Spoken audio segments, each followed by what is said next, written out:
Fala também sobre Abel Ferreira, técnico do Palmeiras, que enfim se pronunciou sobre aquele acordo com o Al-Saad e também a respeito da possibilidade de ir embora no fim da temporada. Sobre o Palmeiras, que parece estar gastando mal.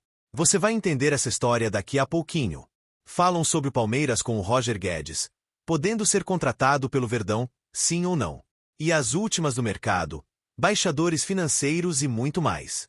Bem-vindos a mais um vídeo do canal. Em primeiro lugar, queria desejar uma grande semana. Depois pedir para você deixar o like e se inscrever no canal. É super importante para que o canal continue crescendo e chegue para mais pessoas. Então, se você gosta do meu trabalho, não esquece de dar essa força. Bora falar agora sobre o futuro de Abel Ferreira. Depois da vitória super importante do Palmeiras contra o Botafogo 1-0, no Newton Santos, com o gol de Felipe Anderson. Resultado que colocou o Palmeiras na segunda colocação do Brasileiro. O Abel Ferreira resolveu abrir o jogo sobre uma série de temas importantes. O primeiro deles, relação com o Al-Saad. Foi o primeiro a contar para vocês, algumas semanas atrás, que o Palmeiras, entendendo que o Abel tinha um acordo com o Chess Qatari e corria o risco de tomar uma punição, que o Palmeiras se acertou com o Al-Saad. Esse acerto envolveu a participação do Giovani, atleta formado na base do Palmeiras e vendido para o Al-Saad. Havia uma composição financeira que precisaria ser feita. O Palmeiras abriu mão desse dinheiro para que não houvesse a execução da punição na FIFA, facilitando e ajudando a vida do Abel. O Abel respondeu que, na oportunidade, a decisão da sua família foi absolutamente decisiva para que ele ficasse no Palmeiras, abrindo mão de trabalhar no Qatari. E foi perguntado também, na noite desse domingo, o Abel, sobre a possibilidade de deixar o Palmeiras a frase, abre aspas, o mais importante é que o Palmeiras ganhe, porque as pessoas passam, mas o Palmeiras vai permanecer comigo ou, como diz o outro, semmigo. E aí, óbvio que foi um tom de brincadeira esse semmigo, né? Ele completa afirmando que a decisão final sobre renovar ou não o contrato que se encerra em dezembro vai caber a seus familiares. No caso, a sua esposa e as duas filhas. Quer dizer, eu sei que uma das filhas do Abel vai estudar no exterior, mas a esposa e a outra filha estão absolutamente adaptadas à cidade de São Paulo e à vida no Brasil. Isso pode ser determinante para a extensão do contrato. Ah, só para arrematar, é importante registrar também que o Palmeiras tem a melhor campanha, ou melhor, o melhor aproveitamento entre os times da série após Copa do Mundo. São 7 jogos com 5 vitórias, 2 empates, nenhuma derrota, 31% de aproveitamento dos pontos. Palmeiras que venceu o primeiro time no G6. Todas as outras vitórias do Verdão no campeonato atual eram contra os times mais abaixo na tabela de classificação. No campeonato atual, eram contra os times mais abaixo na tabela de classificação. Hora de falar sobre o Palmeiras, que gasta muito e dá para dizer que gasta mal. Vou te explicar todos esses detalhes a partir de agora. Primeiro, contar que nunca o Palmeiras havia investido tanto em reforços quanto na temporada de 2025. Já são mais de 600 milhões de reais em 11 contratações desses 11 reforços. Só o Bruno Fux chegou sem custos numa troca junto ao Atlético Mineiro. Pois bem, dos 10 reforços que o Palmeiras precisou investir, em 9 deles o Palmeiras gastou mais do que o clube que havia vendido esse jogador quando esse atleta foi comprado. Não entendeu? Eu explico. Carlos Miguel, novo reforço alviverde, passou por exames nesse domingo. Comprado por 6 milhões de reais junto ao Nottingham Forest. Nottingham Forest havia comprado o Carlos Miguel do Corinthians por 4 milhões de reais, ou seja, o Palmeiras pagou 2 milhões de reais a mais. Será que se justifica esse aumento levando em consideração que, enquanto esteve na Inglaterra, o Carlos Miguel jogou apenas 3 partidas e recentemente foi colocado na lista de atletas dispensáveis? A Bolsorça passou por algo parecido. Sai da Argentina com a camisa do Tajeres arrebentando a um custo de 12,5 milhões de reais. Melhor, 12 milhões de reais de euros. No futebol inglês é só discreto. 23 partidas, 3 gols e uma assistência. O Forest deixou bem claro que não queria utilizar. O Palmeiras o compra por 12,5 milhões de reais de euros fixos, mais 1,5 milhões de reais de euros em bônus. Ou seja, 2 milhões de reais de euros no pacote a mais do que aquilo que o Forest havia investido quando tirou do futebol argentino. GFT, novo lateral esquerdo. O Rangers havia o comprado por 800 mil reais e vendeu para o Palmeiras por 6 milhões de reais. O Kelvin havia sido comprado pelo CSKA por 4,5 milhões de reais e o vendeu para o Palmeiras por 5 milhões de reais. O único atleta que o Palmeiras conseguiu comprar por um valor inferior àquele que o clube antecessor havia adquirido foi o Vitor Roque. Jogador que foi adquirido pelo Barcelona por um caminhão de dinheiro junto ao Atlético Paranaense e foi vendido ao Palmeiras por 155 milhões de reais. Só para completar mais alguns números importantes. Facundo Torres custou ao Palmeiras 73 milhões de reais. Emiliano Martínez chegou por 47 milhões de reais. Ficael 30 milhões de reais e Lucas Evangelista 25 milhões de reais. Use o espaço para comentar e deixar sua opinião sobre todos esses números. Quero responder agora se existe alguma chance de Roger Guedes ser contratado pelo Palmeiras. Essa especulação vem ganhando força nas redes sociais, especialmente entre torcedores e algumas mídias que cobrem o Verdão. Há um canal que garante que o Palmeiras já tem uma proposta pronta de 15 milhões de euros para oferecer ao Allianz para tentar repatriar o jogador, que vestiu a camisa do Verdão entre 2016 e 2018. Informação que eu tenho é que não há nenhuma proposta do Palmeiras e nem haverá. Primeiro porque o Palmeiras olha para o Roger Guedes com alguma desconfiança.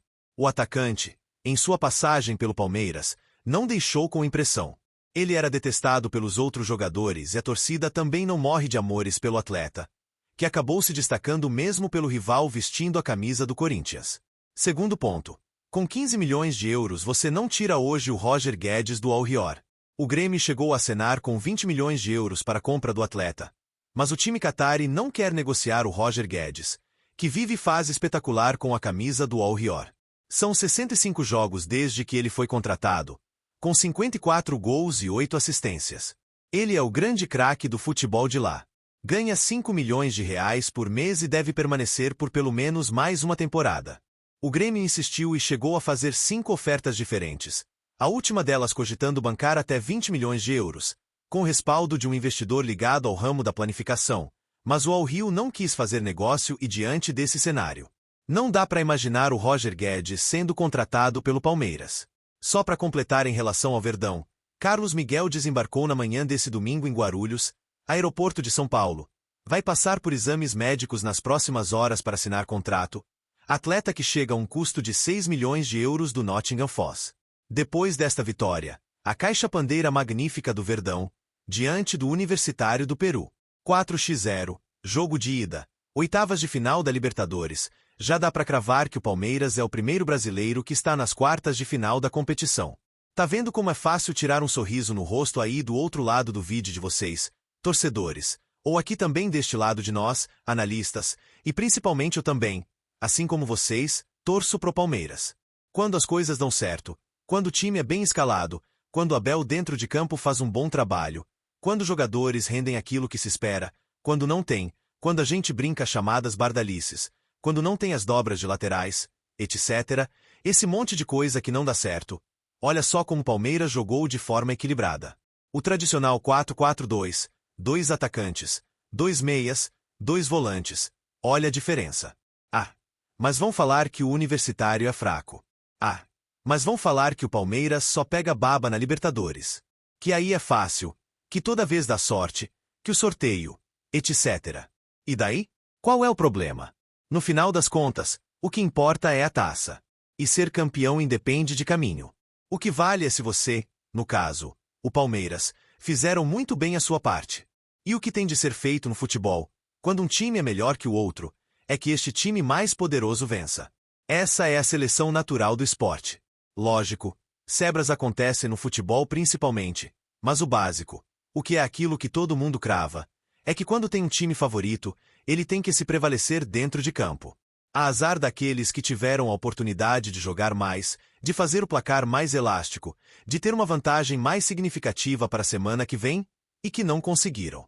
O Palmeiras fez a parte dele. E, inclusive, segue sendo o melhor time desta competição. Ninguém somou mais pontos e está 100% na Libertadores até este momento que o Palmeiras. 7 jogos e 7 vitórias. Então, portanto, o Palmeiras parte sim.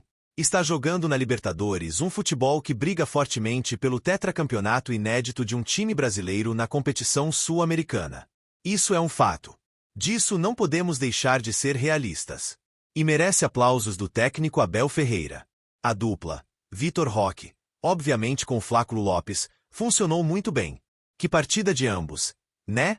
Meio-campo com o Maurício, jogando direitinho, Emiliano Martínez, lateral direito, Giai, Piqueires, ou seja, o Palmeiras, que jogou de forma equilibrada.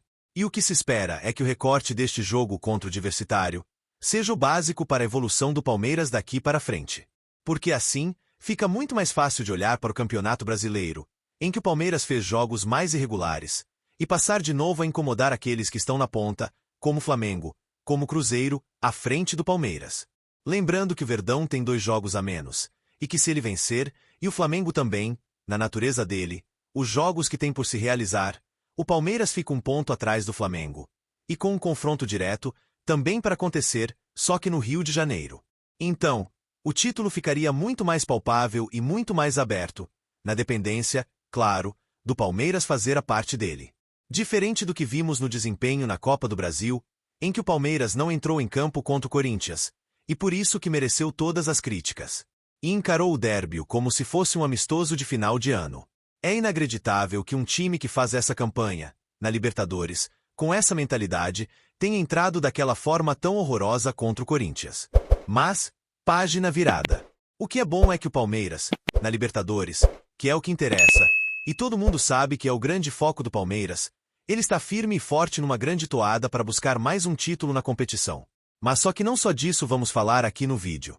Notícias importantes. Mercado da bola agitadíssimo de chegadas e também de saídas do Palmeiras.